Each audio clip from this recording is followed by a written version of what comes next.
اور یہ جو مار کر جو ہے علاوہ چھوڑ دیا گیا ہے یہ ہے تعلیم۔ اس طرح اس کی اور وضاحت کیسے کہ اگر کوئی مستری سے دیوار پر مار دے اور اس پر اس طرح رنگے سے اس کی صفائی نہ کرے، دیوار کو ویسے ہی چھوڑ دے، تو اس سے دیوار کے اندر خوبصورتی پیدا نہیں ہوگی۔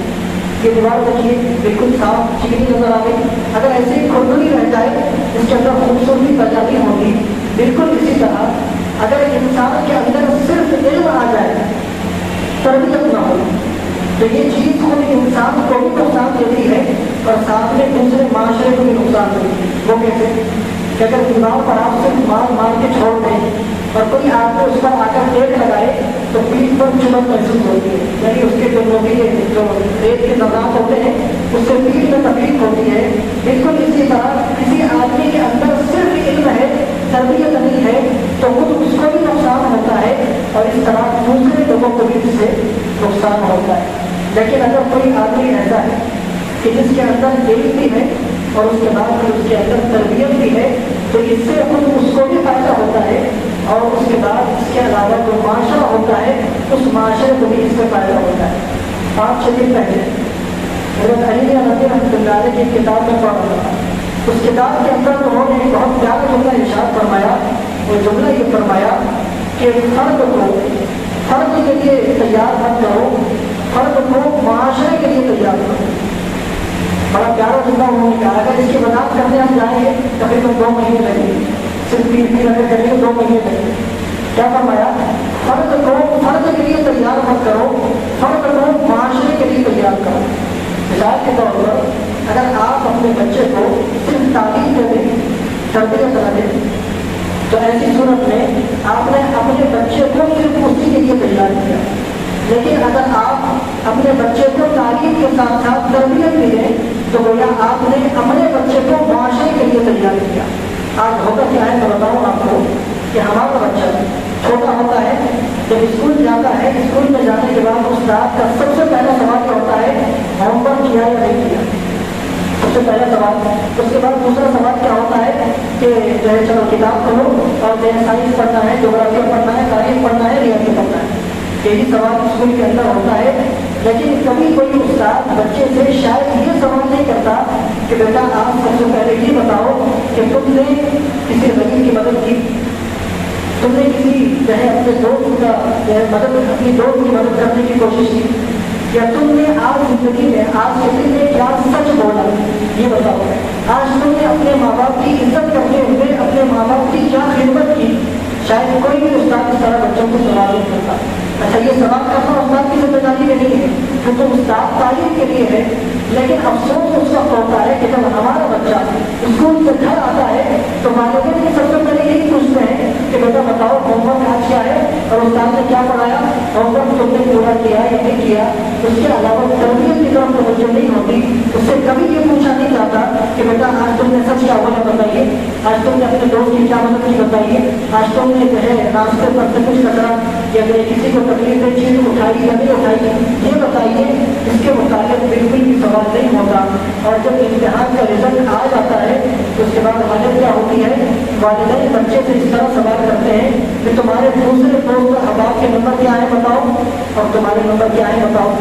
وہ جو بتاتا ہے تو پھر اس سے سوال ہوتا ہے کہ تمہارے وہ دوست کے نمبر زیادہ کیوں ہیں، تمہارے نمبر کم کیوں ہیں۔ تو بچپن ہی سے جب بچے سے اس طرح کا سوال ہوتا ہے تو بچے کی ذہنیت کیا بن جاتی ہے؟ وہ یہ سوچتا ہے کہ دنیا میں کامیابی حاصل کرنا ہے تو مجھے صرف اور صرف علم سیکھنا ہے، اور علم کیسے سیکھنا ہے؟ میرے جتنے ساتھی ہیں ان تمام ساتھیوں کو پیچھے چھوڑ کے صرف مجھے آگے بڑھنا ہے، تب جا کر میں کامیاب ہو جاؤں گا۔ یہ بچے کی ذہنیت ہوتی ہے، اور اسی ذہنیت کو خود غرضی کہا جاتا ہے، اسی ذہنیت کو سیلفش کہا جاتا ہے، یعنی بچے کے اندر خود غرضی پیدا ہو جاتی ہے اور صرف تعلیم جو بندہ حاصل کرتا ہے۔ مثال کے طور پر اگر کوئی بندہ ڈاکٹر بن رہا ہے، وہ تعلیم حاصل کرتے کرتے اس کی ذہنیت یہ بن گئی کہ سب کو پیچھے چھوڑنا ہے، مجھے آگے بڑھنا ہے، تو آگے بڑھ جاتا ہے، ڈاکٹر بن جاتا ہے۔ اس کے بعد اس کی حالت یہ ہوتی ہے کہ میں کیسے لوگوں کے پاس سے پیسہ جمع کروں اور اپنی زندگی کو بہتر سے بہتر بنا سکوں، دنیا باہر میں جائے مجھے اس سے کوئی لینا دینا نہیں ہے۔